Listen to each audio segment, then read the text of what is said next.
आज आज मैं यहाँ सक्सेस के बारे में बात करने आया हूँ। मैं कॉलेज जाता था। मैं दिन में 5 घंटे वर्कआउट करता था। मैंने कंस्ट्रक्शन कंपनी में भी काम किया क्योंकि उस टाइम बॉडी बिल्डिंग में पैसा नहीं था। मेरे पास फूड सप्लीमेंट और इक्विपमेंट खरीदने के लिए पैसे नहीं होते। अगर मैं कंस्ट्रक्शन कंपनी में काम नहीं करता तो मुझे काम करना पड़ा। साथ ही साथ कॉलेज भी जाता था और जिम भी करता था और हफ्ते में 4 दिन नाइट में 8 बजे से 12 बजे तक एक्टिंग क्लास भी लेता था। और इतना सब करने के बावजूद मैंने 1 मिनट के लिए भी खाली टाइम निकाल कर रिलैक्स करने का बहाना नहीं बनाया। 1 सेकंड भी मैंने वेस्ट नहीं किया और यही रीज़न है कि आज मैं यहाँ खड़ा हूँ। 20 साल की एज में फ़र्स्ट टाइम लंदन चला गया और मिस्टर यूनिवर्स का कॉन्टेस्ट जीता, और वो भी यंगेस्ट। और इतना सब कुछ मैं कर पाया क्योंकि मेरे पास एक गोल था, एक विज़न था। अगर तुम्हारे पास एक गोल नहीं है, एक विज़न नहीं है, तो तुम्हें पता नहीं चलेगा कि तुम्हें कहाँ जाना है, और फिर तुम भटकते रहोगे और कभी भी वहाँ तक नहीं पहुँच पाओगे जहाँ तक तुम्हें जाना है। एक सर्वे के हिसाब से अमेरिका में 74% लोगों को अपनी जॉब पसंद ही नहीं है, क्योंकि वो जॉब इसलिए नहीं कर रहे क्योंकि वह उनकी ड्रीम जॉब है, या तो वो उस जॉब तक अपने पैशन को फॉलो करते हुए आए हैं। वो बिना किसी गोल के, बिना किसी डायरेक्शन के घूम रहे हैं और सडनली उन्हें कहीं जॉब ओपनिंग दिखाई दी, अप्लाई कर दिया और सेलेक्ट हो गए। क्योंकि बिल पे करने के लिए काम करना ही पड़ता है। लेकिन जब काम करना शुरू किया तो एक ही बोरियत रूटीन बन गया, मज़ा नहीं आ रहा था। अब क्या करेंगे ये लोग? सोच के देखो, सिर्फ 26% लोग ही अपने काम को पसंद करते हैं और पूरे पैशन के साथ कर रहे हैं। लोग मुझे पूछते थे, जब वो मुझे घंटों हैवी वर्कआउट करते देखते थे, कि आप 5-5 घंटे वर्कआउट करते हो बट आपके फेस पे हमेशा एक स्माइल दिखाई देती है, जबकि दूसरे लोग जो आपकी जितनी मेहनत करते हैं बट उनके फेस पे 12 बजे रहते हैं। ऐसा क्यों? और मैं कहता था, मुझे बस अपना टारगेट दिखाई देता है और उस टारगेट के लिए ये सब करता हूँ, और मुझे ये थकान होती ही नहीं है बल्कि खुशी होती है, और इसलिए हमेशा एक स्माइल रहती है। मेरे सामने मिस्टर यूनिवर्स का एक गोल था। मेरा हर एक repetition, her set of exercise मुझे उस गोल की तरफ एक स्टेप और पास ले जाता था। मैं रात को सो नहीं पाता था एक्साइटमेंट के कारण। सोचता रहता था कि कब फिर से जिम जाकर वो 500 पाउंड स्क्वाट कर पाऊँगा। मैं एक्साइटेड रहता था वो हर दिन जाकर वो 500 पाउंड बेंच प्रेस करने के लिए। मैं चार्ज रहता था ये सोचकर कि कितनी जल्दी सुबह हो और मैं सेटअप्स के 2000 रेपिटेशन फिर से कर पाऊँ। एक चीज़ मैं अपने आप को बता दूँ कि अपने गोल को विजुलाइज करने से और उसके पीछे फोकस तरीके से फॉलो करते रहने में एक तरह का मज़ा आने लगता है। फिर तो दौड़ भाग थकान नहीं मज़ा देती, आप थक नहीं सकते। सो लाइफ में एक पर्पस होना बहुत ज़रूरी है। मोहम्मद अली को मैंने अपनी आंखों से जिम में रगड़ कर मेहनत करते देखा है।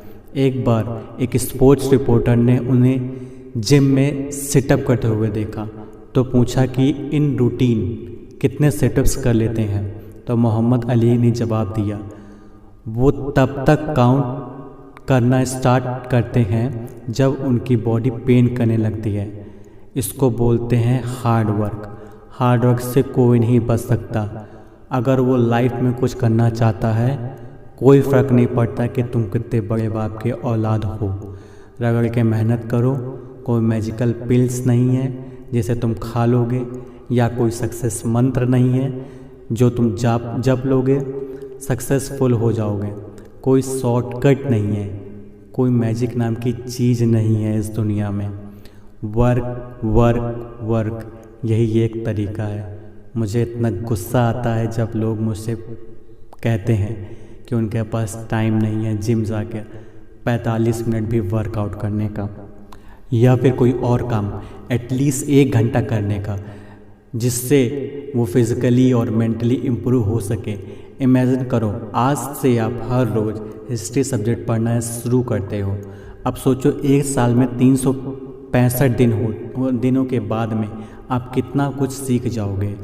या कोई और सब्जेक्ट या कोई और टॉपिक जिसके बारे में आप पैशनेट हो, उसे लगातार बिना किसी बहाने बनाए 1 साल तक पढ़ते हो या करते हो, आप उसमें कितना ज़्यादा अच्छा हो जाओगे।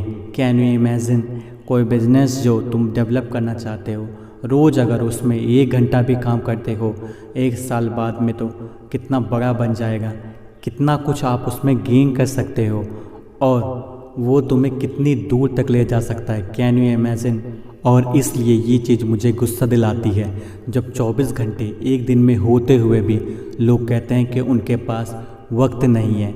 अगर 8 घंटे आप सोते हैं, 10 घंटे आप जॉब करते हो, कोई भी काम करते हो, 4 से 5 घंटे फिर भी आपके पास में बचते हैं, क्या करते हो उस टाइम में? लोगों से मिलते हो, खाना खाते हो, एंटरटेनमेंट या कुछ और। पर तुम्हें ये क्लियरली समझ में आ रहा होगा कि कितना सारा टाइम 1 साल में हमारे पास में निकल कर आता है। अगर हम ये सारा टाइम ऐड करके देखें, अगर तुम अपना टाइम ऑर्गेनाइज करके अपने काम को ऑर्गेनाइज करके देखो। मुझे नफ़रत है प्लान बी से। मैं बताता हूँ क्यों। क्योंकि हमारे पास में काम करने वाले कम और डाउट करने वाले ज़्यादा हैं लोग। बट ये एक प्रॉब्लम नहीं है। ऐसे डाउट करने वाले और हमारे कॉन्फिडेंस को तोड़ने वाले हमारे लाइफ में हर स्टेज पर मिलेंगे। उन्हें कैसे हैंडल करना है वो हमें अच्छी तरीके से आता है। पर प्रॉब्लम तब आती है जब हम खुद पर डाउट करने लग जाते हैं और हमें प्लान बी की ज़रूरत फील होने लगती है। ये चीज़ सबसे डेंजरस है, सेल्फ डाउट। बिकॉज अब तुम ये कह रहे हो कि अगर मेरा प्लान ए वर्क नहीं करेगा तो मेरे पास बैकअप में प्लान बी होना चाहिए, और मेरे पास है। यानी जैसे ही तुमने प्लान बी के बारे में सोचना शुरू किया, तुम्हारी एनर्जी, तुम्हारा अटेंशन डाइवर्ट हो गया प्लान बी की तरफ, और ये क्राइम है। अगर तुम प्लान ए को करते हुए या करने से पहले ही प्लान बी के बारे में सोच रहे हो, क्योंकि एक प्लान में तुमने 100% दिया ही नहीं, तो प्लान ए फेल ही होगा। बिल्कुल हो सकता है। एक बात आज सीख लो कि जब हम बिना सेफ्टी नेट में खेलते हैं तो ज़्यादा अच्छा परफॉर्म कर पाते हैं। एक प्रोडक्टिविटी प्रेशर होता है हम पर, जो हमें अपना 100% देने पर मजबूर करता है। तो अगर तुम्हारे पास में प्लान बी है तो खुश मत हो कि अगर प्लान ए फेल हो जाता है तो मैं सेफ हूँ, मेरे पास प्लान बी है, वो शुरू कर दूँगा। ये कोई अच्छी बात नहीं है। इस एटीट्यूड से काम करने से आपका प्लान बी फिर से प्लान ए बन जाएगा, जो कि फेल हो जाएगा। मैं तुम्हें बता रहा हूँ, मेरी लाइफ में मेरे पास कभी कोई प्लान बी नहीं था। मैंने अपनी कमिटमेंट दे दी थी full time body building champion बनने में। मैंने फुल कमिटमेंट की खुद से कि मैं अमेरिका में सरवाइव करके दिखाऊंगा। मैंने फुल कमिटमेंट की खुद से कि मैं शो बिजनेस यानी फिल्म में जाऊंगा, और वो भी लीडिंग रोल में। मैं हार्ड वर्क करूंगा, तब तक करूंगा जब तक मैं अपना गोल को अचीव नहीं कर लेता। सेम रूल मैंने पॉलिटिकल करियर में भी फॉलो किया।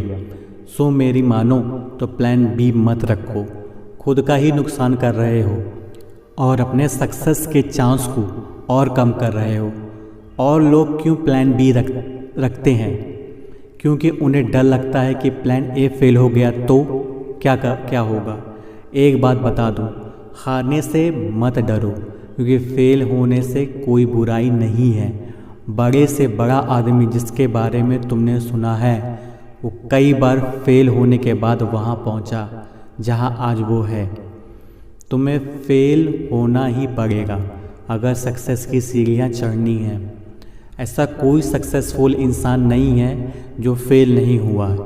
जो हार नहीं सकता वो जीत भी नहीं सकता। बास्केटबॉल प्लेयर माइकल जॉर्डन से इंटरव्यू में पूछा गया कि आज आप वर्ल्ड के ग्रेटेस्ट बास्केटबॉल प्लेयर हो, how does it feel. Michael Jordan ने कहा, वेल आप मेरे सक्सेस के बारे में बात कर रहे हो, आप मेरे फेलियर का जिक्र नहीं किया, आपने मेरे फेलियर का जिक्र नहीं किया, बट मुझसे पूछो तो मैंने ग्रेटेस्ट बास्केटबॉल प्लेयर बनने से पहले NBA गेम खेलते हुए 9000 शॉट्स मिस किए। माइकल जॉर्डन ने उस टाइम तक 9000 शॉट्स मिस किए।